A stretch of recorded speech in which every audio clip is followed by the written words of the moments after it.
खण्डमण्डलाकारं व्याप्तं येन चराचरम् पदपदं दर्शितं येन तस्मै श्रीगुरुवे नमः। अज्ञानतिमिरान्धस्य ज्ञानाञ्जनशलाकया चक्षुरुन्मीलितं येन तस्मै श्रीगुरुवे नमः। गुरुर्ब्रह्मा गुरुर्विष्णु गुरुर्देवो महेश्वरः गुरुः साक्षात् परं ब्रह्म तस्मै श्रीगुरुवे नमः। त्वमेव माता च पिता त्वमेव बन्धो च सखा त्वमेव वेदा द्रविणं त्वमेव सर्वं मम देवदेव। गजाननं भूतगणाधिसेवितं गवेदजम्बो फलचारुभक्षम् उमासुतं शोकविनाशकारकं नमामि विघ्नेश्वरपादपङ्कजम्। कोटि श्री विभूषित श्री 1008 पंचायती महानिर्वाणी अखाड़ा के अग्रणीय रमेश महामंडलेश्वर एवं उत्तर प्रदेश साधु समाज के अध्यक्ष श्री गुरुदेव जी के चरणों में कोटि कोटि नमन। यहाँ के अधिष्ठान देव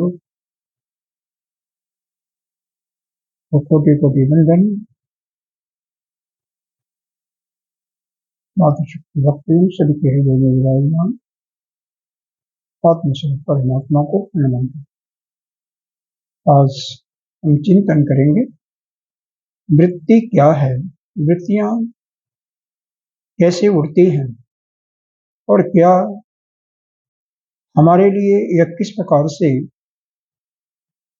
बंधन का कारण नहीं बनेंगे, इस पर चिंतन करते हैं। देखिए, दो चीजें होती हैं। एक तो वृत्ति जो चित्त पर जो जन्म जन्मांतर का हमारा कर्मों का संस्कार पड़ा हुआ है,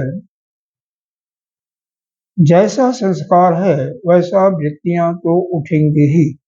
वृत्ति का तात्पर्य है विचार जो मन में उठता रहता है, घंटों में सैकड़ों विचार जो आते रहते हैं वही है। तो यह स्वभाव है, जैसा आपका संस्कार होगा, कामना होगी पीछे की, उसके अनुसार ही ये वृत्तियां उठती रहेंगी, उसमें आप कुछ नहीं कर सकते।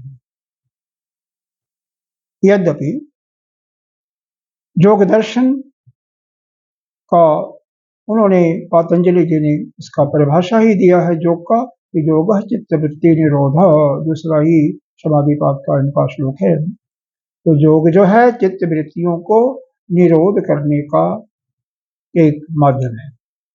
कब तक निरोध करेंगे? जब तक आप समाधि में रहेंगे वृत्तियां निरोध हो सकती हैं, लेकिन बाद में क्या होगा, समाधि से वापस आएंगे तो वृत्तियां तो फिर आना जाना शुरू हो जाएंगी। यह कोई परमानेंट सॉल्यूशन नहीं दिखाई देता। मन का जब के काम ही है संकल्प विकल्प, संकल्प विकल्प मन का काम। तो यहां पर भगवान गीता जी ने स्वयं बताया है कि वृत्तियां तो स्वभावतः उठेंगी ही उठेंगी, लेकिन यदि हम उन वृत्तियों से प्रभावित न हो, वृत्तियों से प्रभावित नहीं हो, तो वो हमें निर्लिप्त नहीं करेंगी और उस समय हमारे मन में उसके प्रति कोई संकल्प भी नहीं उठेगा। जैसे आपकी इंद्रियां क्या है, ये भी बाह्य जगत के ही तरफ हैं। बाह्य जगत के शब्द, रूप, स्पर्श, गंध और रस का स्वादन करती रहती हैं। मान लीजिए आपको कोई वस्तु दिखाई दी, एक सुंदर गाड़ी दिखाई दी, सुंदर गाड़ी दिखाई दी, मान लो BMW दिखाई दी, जो कि आपके पास नहीं थी। गाड़ी अच्छी है। अगर मन में ऐसा भाव आ गया कि वह गाड़ी है, आप गाड़ी नहीं हो, तब तो कोई बात नहीं, वो वृत्ति उठेगी, वृत्ति समाप्त हो जाएगी।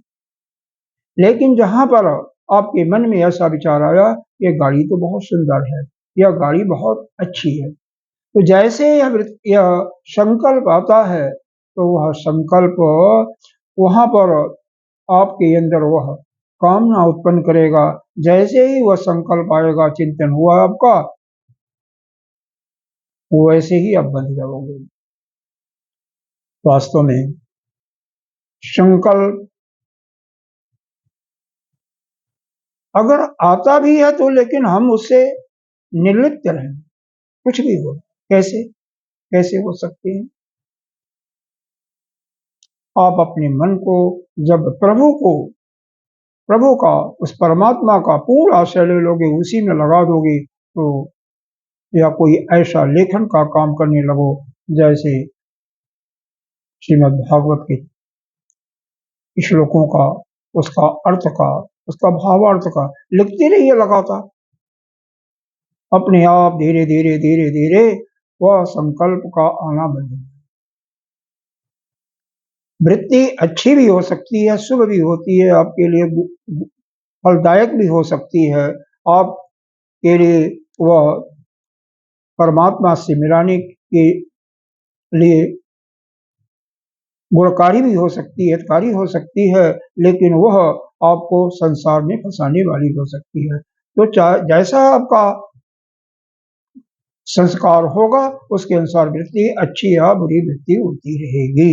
तो चाहे शुभ वृत्ति हो या बुरी वृत्ति हो, अशुभ वृत्ति हो, उससे उसकी तरफ यदि आप ध्यान न दें कि वृत्ति कैसी है, अच्छी है, बुरी है, उसके गुणवत्ता पर, उसके स्वरूप पर चिंतन मत करें, उसके तरफ ध्यान देना ही नहीं है। अगर ध्यान नहीं दिया तो कोई संकल्प जब उसके प्रति नहीं आता, उसी समय वह जो भी वृत्ति होगी अपने आप ही शांत हो जाएगी। ऐसा बड़े बड़े संतों का कहना है।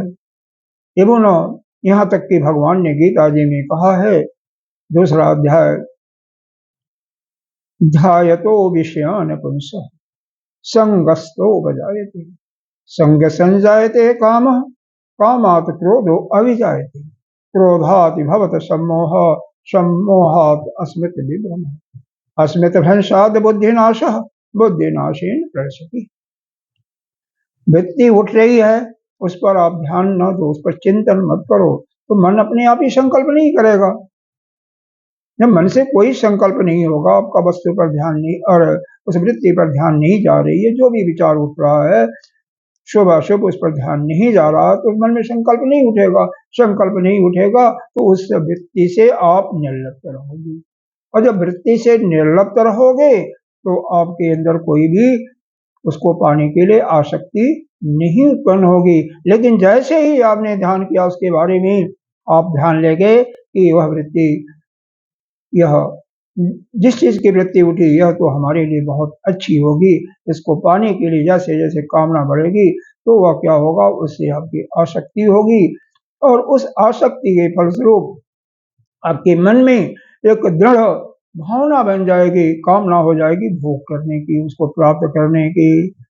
और उसमें यदि कोई बाधा आएगा तो क्या होगा, क्रोध उत्पन्न होगा, क्रोधाद् अभिजायते सम्मोहः, और क्रोध से आपका बुद्धि मूढ़ हो जाएगी। मूढ़ता से क्या होगा, स्मृति का नाश होगा, स्मृति विभ्रमा, स्मृति नाश से आपका पतन की तरफ, प्रशति मतलब पतन की तरफ आप गिर जाएंगे।